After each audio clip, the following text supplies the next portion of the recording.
चलिए बात करते हैं कानपुर के अली बाबा की। ये तो छत्तीसगढ़ के अली बाबा को आपने देखा जिन्होंने हजारों की कमाई की जुए के एप्लीकेशन के जरिए, लेकिन कानपुर के एक अली बाबा हैं जहां छापेमारी हुई तो वहां रहस्यमयी खजाना देखने को मिला।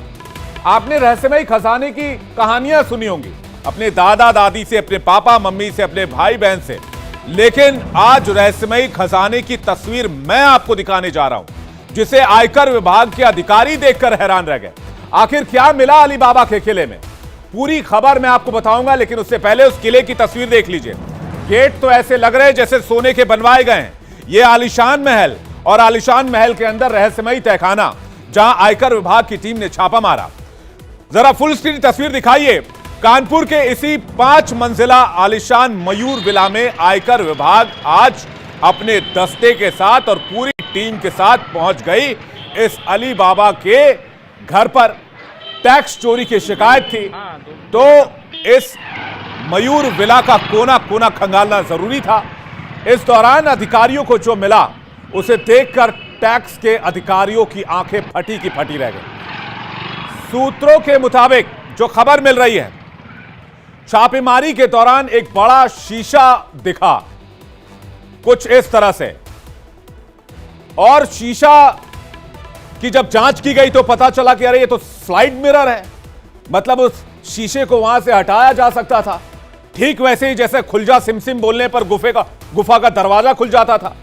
शीशा स्लाइड कर अफसर अंदर गए तो हैरान हो गए। क्या मिला, तस्वीरें आपके सामने। इतनी मात्रा में कैश और इतनी मात्रा में सोना जो कोई भी देखे तो उसके होश उड़ जाए।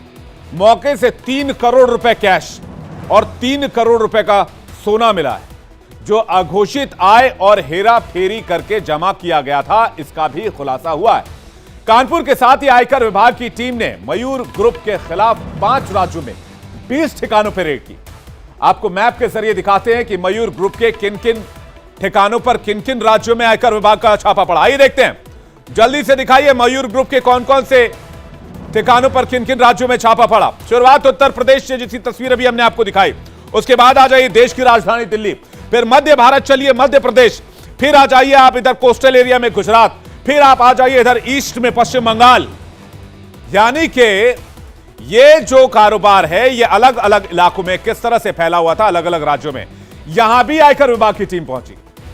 उत्तर प्रदेश, मध्य प्रदेश, दिल्ली, गुजरात, पश्चिम बंगाल, यहां भी छापे पड़े। कड़ी सुरक्षा के बीच मयूर ग्रुप के खिलाफ आयकर विभाग ने छापा मारा। 150 से ज्यादा अधिकारियों ने मयूर ग्रुप के मालिक मनोज गुप्ता के अलग अलग